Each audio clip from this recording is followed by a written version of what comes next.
اعوذ باللہ من الشیطان الرجیم بسم اللہ الرحمن الرحیم وبہ نستعین وہو خیر المعین اما بعد۔ آج ماہ مبارک رمضان کی 14 تاریخ ہے اور ہماری بحث قرآن کریم کی خصوصیات۔ ایک مبارک کتاب، جیسا کہ قرآن مجید ارشاد فرما رہا ہے، انا انزلناہ فی لیلۃ مبارکۃ انا کنا منذرین، بے شک ہم نے اس قرآن کو ایک مبارک رات شب قدر میں نازل کیا، یقیناً ہم ہمیشہ عذاب سے ڈرانے والے ہیں۔ قرآن کریم تمام جہات سے مبارک ہے۔ الف، نازل کرنے والے کی جہت۔ دو، نازل ہونے والے مکان کی جہت سے۔ تین، نازل ہونے والے زمانے کی جہت سے۔ چار، متن اور مفہوم کی جہت سے۔ پہلی چیز نازل کرنے والے کی جہت سے، جیسا کہ قرآن میں آیا ہے تبارک الذی نزل الفرقان۔ دوسری چیز نازل ہونے والے مکان کی جہت سے، جیسا کہ قرآن میں آیا ہے ببکۃ مبارکن۔ تیسری چیز نازل ہونے والے زمانے کی جہت سے، جیسا کہ قرآن میں آیا ہے فی لیلۃ مبارکۃ۔ متن اور مفہوم کی جہت سے، جیسا کہ قرآن میں آیا ہے کتاب انزلناہ الیک مبارک۔ ایک باب کرامت و بعظمت کتاب، انہ لقرآن کریم فی کتاب مکنون لا یمسہ الا المطہرون تنزیل من رب العالمین۔ یقیناً یہ بڑا محترم اور گرامی قرآن ہے کہ جو ایک مخفی اور پوشیدہ کتاب میں ہے، اسے پاک و پاکیزہ افراد کے علاوہ کوئی چھو نہیں سکتا۔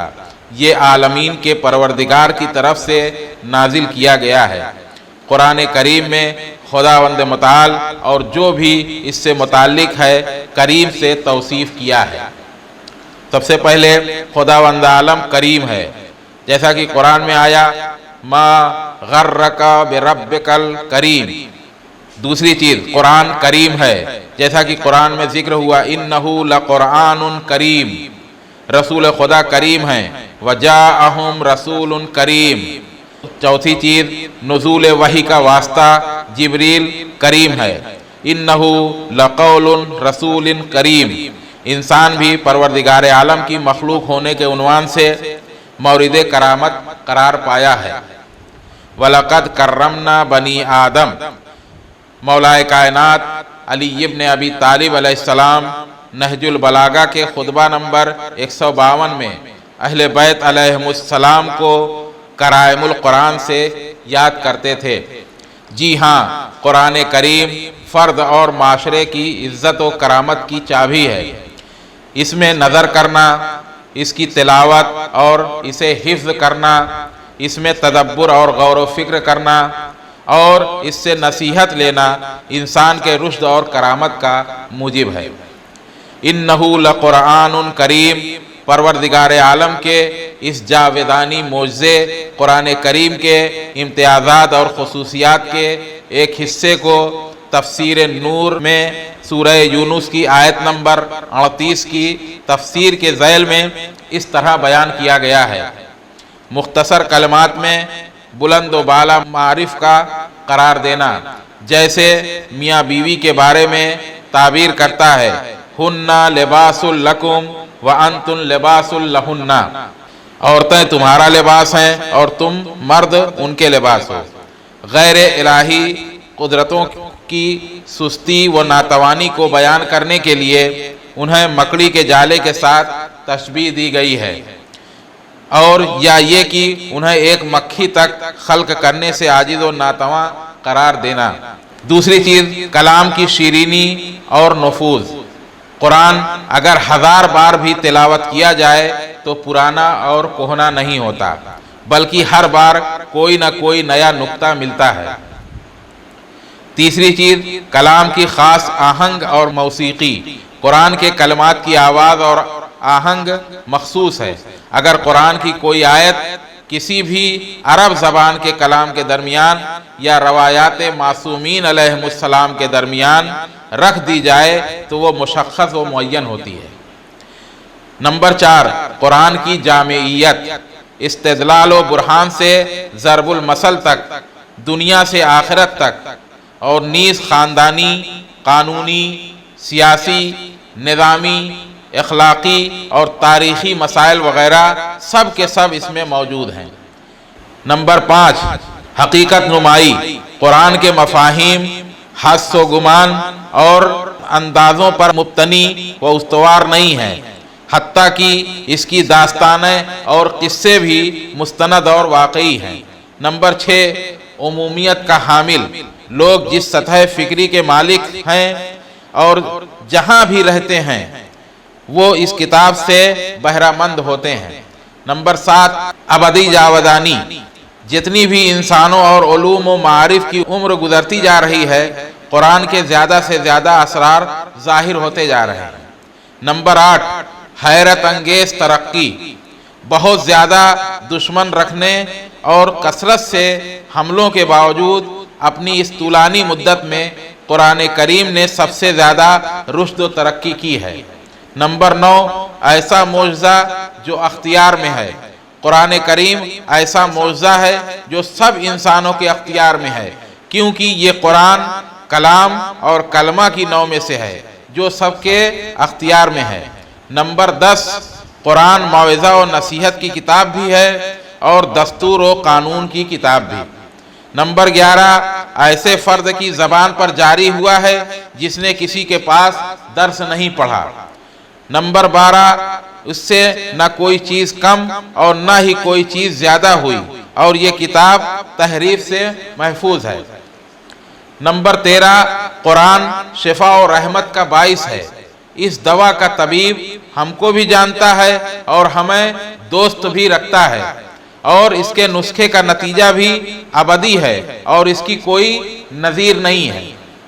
قرآن کا اعجاز، ام یقولون افتراہ قل فاتوا بعشر سور مثلہ مفتریات وادعوا من استطعتم من دون اللہ ان کنتم صادقین، یا یہ کہ وہ لوگ کہتے ہیں کہ اس محمد نے یہ قرآن اپنی طرف سے گڑھ لیا ہے، تو اے پیغمبر آپ کہہ دیجئے اگر تم لوگ اپنی اس بات میں سچے ہو تو تم بھی اس کی مانند 10 صورتیں گڑھ کے لاؤ، اور اس کام کے لیے اللہ کے علاوہ جس کو چاہو اپنی مدد کے لیے بلا لو۔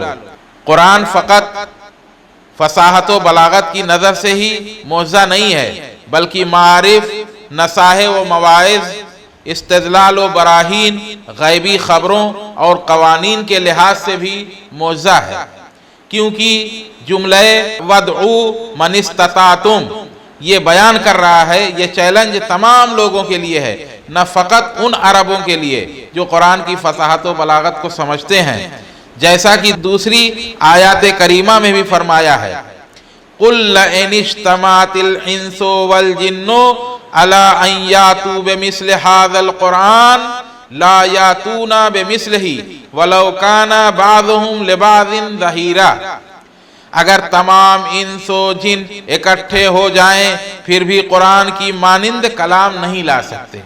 قرآن کے معجزہ ہونے کی جہتیں بہت سی ہیں۔ تلاوت میں قرآن کے الفاظ کی حلاوت و شیرینی، اس کے مفاہیم کا یکساں اور ہم آہنگ ہونا، باوجود اس کے کہ یہ کتاب 23 سال کی طولانی مدت میں نازل ہوئی ہے۔ ایسے علوم و معارف اس میں بیان ہوئے ہیں کہ جن کی اس وقت کوئی خبر ہی نہ تھی، بعد میں واقع ہونے والے امور کے بارے میں پیشگوئی، گزشتہ اقوام کی تاریخ کے بارے میں خبریں کہ جن کا نزول قرآن کے وقت کوئی اثر و نشان باقی نہ تھا، انسان کی انفرادی اور اجتماعی زندگی کے تمام پہلوؤں کے بارے میں جامع اور کامل قوانین کا بیان کرنا، گزشتہ تمام صدیوں کے دوران تحریف، تغییر و تبدل، بوسیدگی و کہنگی اور فراموش کیے جانے سے محفوظ رہنا۔ اس قدر تخفیف اور چیلنج میں کمی کرنے کے باوجود بشر قرآن کی مانند کلام لانے سے عاجز ہے۔ قرآن ایک جگہ فرماتا ہے پورے اس قرآن کی مانند لے آؤ، ان یاتو بمثل ھذا القرآن، دوسری جگہ فرماتا ہے اس قرآن کی 10 سورتوں کی مانند لے آؤ، فاتو بعشر سور مثلہ، اور تیسری جگہ مزید رعایت و تخفیف دیتے ہوئے فرماتا ہے اس قرآن کی مانند فقط ایک سورہ لے آؤ، فاتو بسورۃ من مثلہ۔ اس ساری تخفیف اور رعایت کے علاوہ مختلف قسم کے وادار اور تحریک کرنے والے عوامل بھی استعمال کیے ہیں۔ ایک مقام پر فرماتا ہے اگر تمام جن و انس ایک دوسرے کی پشت پناہی اور مدد کرنے کے لیے اکٹھے بھی ہو جائیں پھر بھی اس کی مثل نہیں لا سکتے۔ دوسرے مقام پر فرماتا ہے روئے زمین کے تمام متفکروں اور دانشمندوں کو بھی دعوت دے لو لیکن پھر بھی ہرگز قرآن کی مثل نہیں لا سکتے۔ تاریخ نے بھی اس بات کو ثابت کیا ہے کہ وہ دشمن جنہوں نے اسلام کے خلاف بہت زیادہ جنگوں کی آگ بھڑکائی اور مختلف سازشیں کی لیکن ہرگز قرآن کی ایک سورہ کی مانند بھی کوئی سورہ نہ لا سکے۔